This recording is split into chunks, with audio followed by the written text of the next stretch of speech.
Currently, Earth.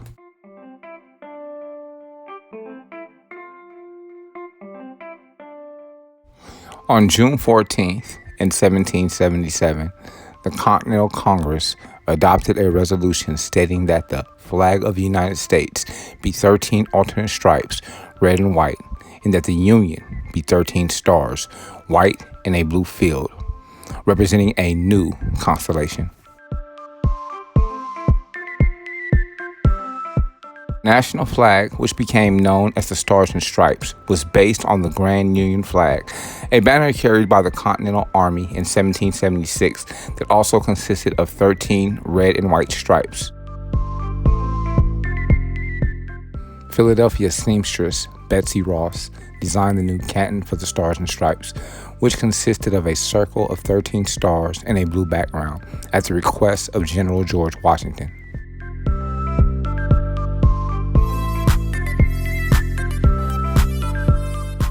With the entrance of new states into the United States after independence, new stripes and stars were added to represent new additions to the Union. In 1818, however, Congress enacted a law stipulating that the 13 original stripes be restored and that only stars be added to represent new states.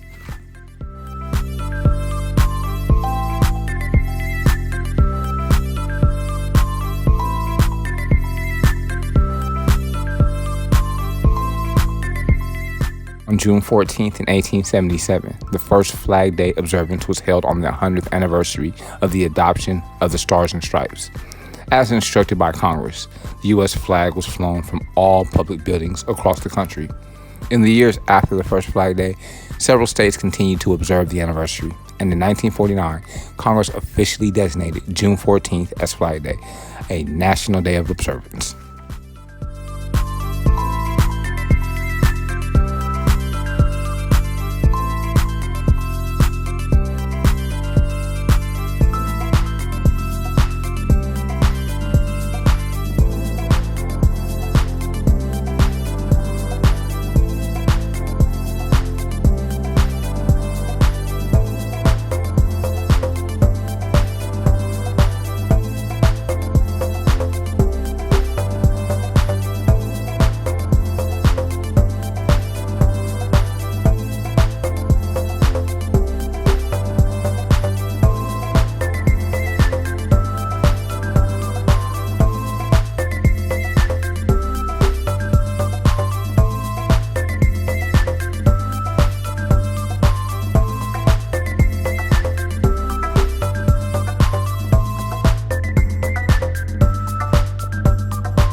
On June 14th, in 1846, the California Bear Flag Revolt began. In 1846, the Mexican government legally owned California, but California was still home to only a relatively small number of Mexican settlers. Former citizens of the United States made up the large segment of the California population, and their numbers were quickly growing. Mexican leaders worried that many American settlers were not truly interested in becoming Mexican subjects and would soon push for annexation of California to the United States. The consensus of the American settlers in California was distrust of their Mexican leaders.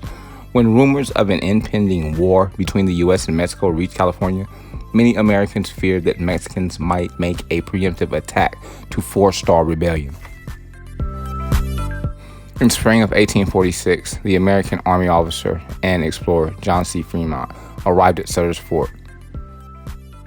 Fremont did arrive at Sutter's Fort with a small corps of soldiers with the supposed purposes of conducting a scientific survey. The brash young officer, however, began to persuade a motley mix of American settlers and adventurers to form militias and prepare for a rebellion against Mexico. Motivated by Fremont's encouragement, 33 Americans under the leadership of Ezekiel Merritt and William Ide invaded the largely defenseless Mexican outpost of Sonoma, just north of San Francisco. Although Fremont did not participate in the attack, it's known that his silent consent was given. Merritt and his men surrounded the home of the retired Mexican general Mariano Vallejo and informed him that he was a prisoner of war. Vallejo, who was actually a strong supporter of American annexation, was more puzzled than alarmed by the rebels. He invited Merritt and a few of the other men into his home to discuss the situation over brandy. After several hours passed, Ide went in and spoiled what had turned into pleasant chat by arresting Vallejo and his family. Merritt and Ide then proceeded to declare California an independent republic.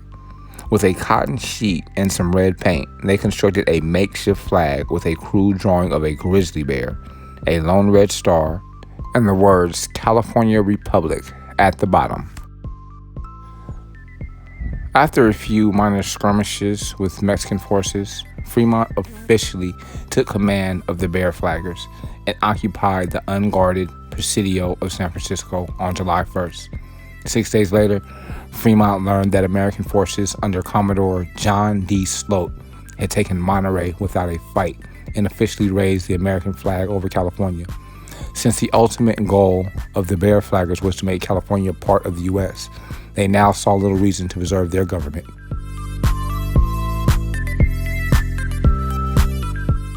Three weeks after it had been proclaimed, the California Republic quietly faded away. Ironically, the Bear flag itself proved far more enduring than the republic it represented. It became the official state flag when California joined the Union in 1850.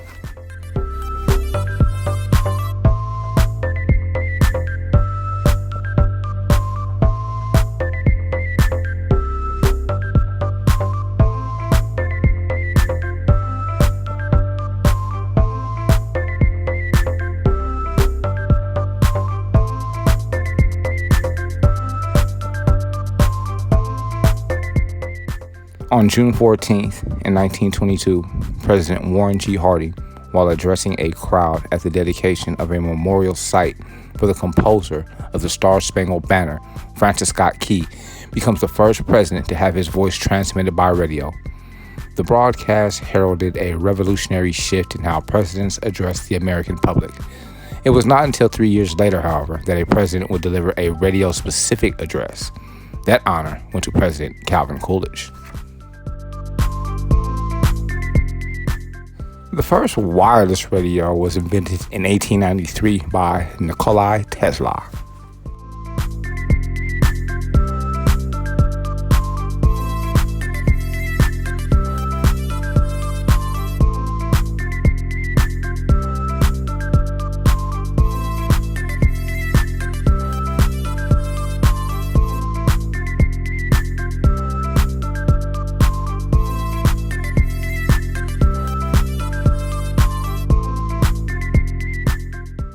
In 1920, radio station KDKA in Pittsburgh, Pennsylvania, announced that Harding was the official winner of that year's presidential election.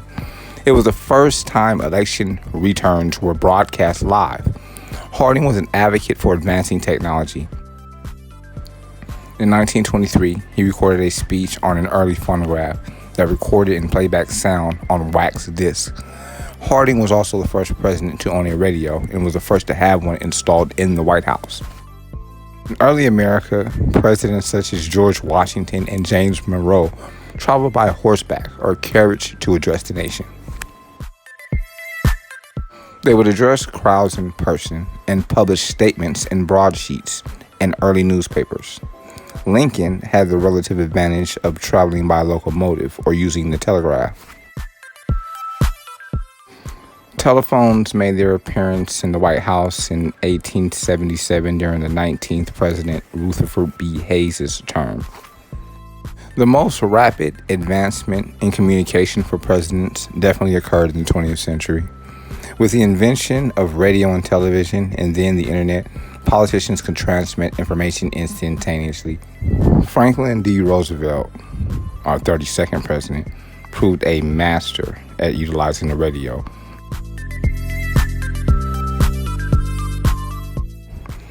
Many credit the 35th president John F. Kennedy's telegenic good looks and calm demeanor in televised presidential debates for his victory in the 1960 presidential election.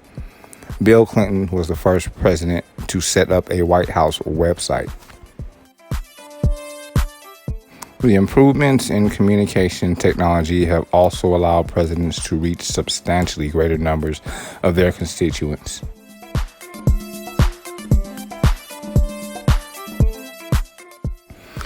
In 1829, the seventh president, Andrew Jackson, spoke to approximately 10,000 people at his inauguration.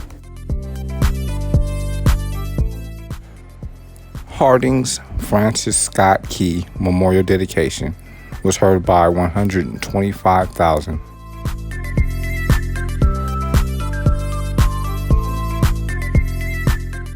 Our 30th president, Calvin Coolidge's inaugural radio address reached 23 million via the radio. Historians estimate that if our first president, George Washington, had addressed a crowd of 100,000 people every day during his 3-month pre-inaugural tour of the country in 1789, he would have only been heard by about 100,000 Americans. By comparison, media poll groups estimate that as many as 26 million viewers watched our 43rd president, George W. Bush's State of the Union address in 2006.